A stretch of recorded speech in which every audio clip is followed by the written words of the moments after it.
So in this video, we're going to go through some of the more advanced features of ATCS Monitor and some of the things that I've just kind of learned that I like as a preference that I think add value to it, but that you're welcome to try out for yourself or fiddle around with it and see if you prefer to use it or not. I just mostly want to make people aware of some of the options that are available. So we've got our Clinton sub map open again. And the first thing I'm going to point out is that when ATCS Monitor opens up, you've got the map out. And if you right click on the top bar of the map, it's going to tell you it wants to stay always on top. And I usually disable that because honestly, it just doesn't always make a lot of sense for ATCS Monitor shouldn't necessarily always be the first thing that you see. So now because I've disabled that, other things can take precedence over ATCS Monitor. Now, you'll notice that the screen names for these stations, they change color when data is received for the station. So West Boone up here, it just turned blue. So we got BCP data for Boone, or control data for Boone. And now it'll turn red when we get the control point actually responds and acknowledges the command. So blue is the base radio sending out information to a control point, giving it a command. And then when you see red, that means that you're getting the MCP data, which is being sent back to the control tower, and the control point is responding and saying, yes, I acknowledge that command. So right now, you can see that some of the control points are red, some of them are blue, some of them are white. We just got a whole bunch of colors, but we don't know everything that we're getting data for. So what you can do is if you go to Configure and Options, and you go over to your display, you can actually change the amount of time that it takes for the station names to time out, and then you can go over to your protocol. And right now, it's ignoring non-datagram, ignoring non-control, ignoring Genesis that are not in the database. We're going to apply, and we're going to hit OK. And what this is going to do is, we're going to have more control points popping in, which they come in orange.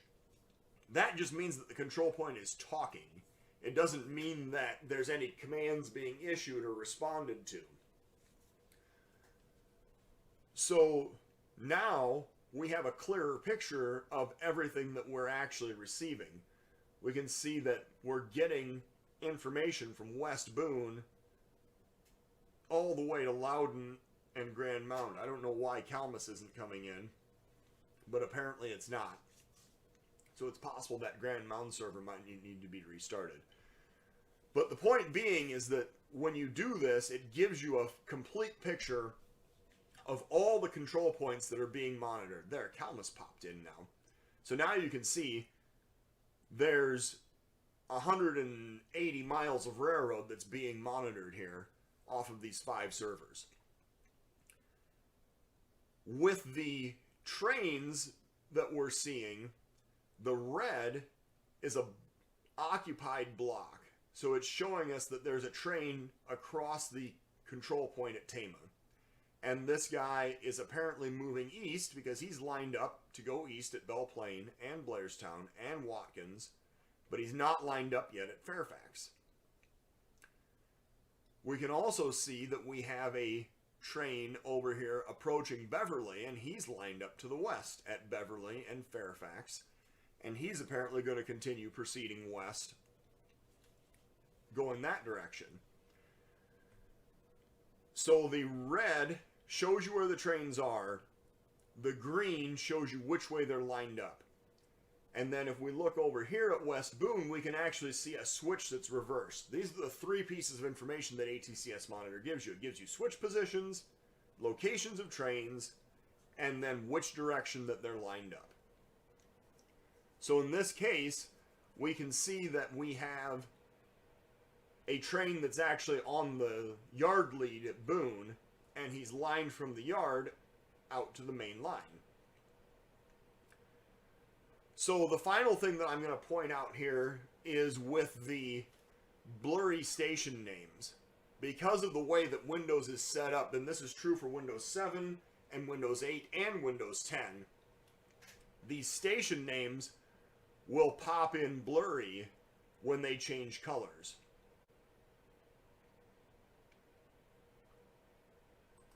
So in order to clean up those font edges, you click on your search bar down here on the bottom and type in adjust, and it's going to autocomplete adjust the appearance and performance of Windows. We'll click on that. Visual effects, it's the first tab that opens up, and we have smooth edges of screen fonts, and we're going to uncheck that box and then apply and then hit OK.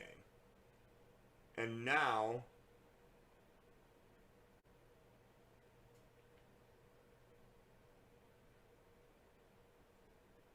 we will be able to minimize this, go to actions, and restart dispatcher display. And when we do that, now everything is going to come in clear. The edges of the screen fonts are no longer fuzzy, and everything is easily readable.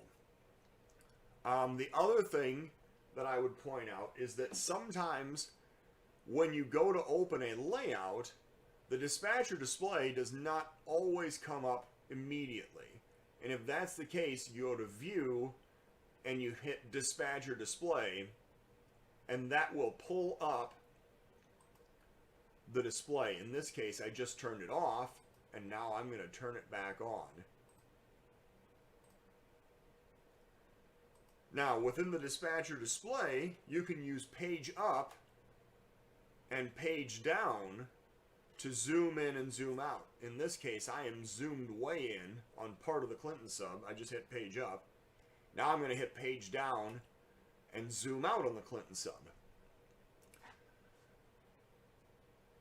Another little trick that I've learned is that you can mouse over any control point and you can see the last time that that control point communicated. So in this case, the time on my clock says 1:12 a.m. and the control point last communicated at 1:12 a.m. and 37 seconds. So I know I've got very recent data from that control point. You can do that with any control point. You can also hit Shift and you can look at all the control points, and it tells you how long it's been since any data has been received. So you can look at these 5 down here, 4 control points down in the lower right, and you can see there's no data received. Well, that's because there's no servers down there. But the rest of these are all active, and they're constantly being reset because they're receiving data as the server picks up the pings from the base radio and the control points. So we're going to leave that off, and then you can also see the same information in this. This is a scrolling box, but it's going to show you what your most recent hits on the control points are. So Watkins, Tama, Fairfax, West Boone, that's telling you this is the most recent one down here on the bottom. It's constantly scrolling and telling you what your most recent hits on your control points are. So thank you for watching the video, and tune in for the next video, which is going to go into a little more depth of how to watch ATCS monitor on a different device.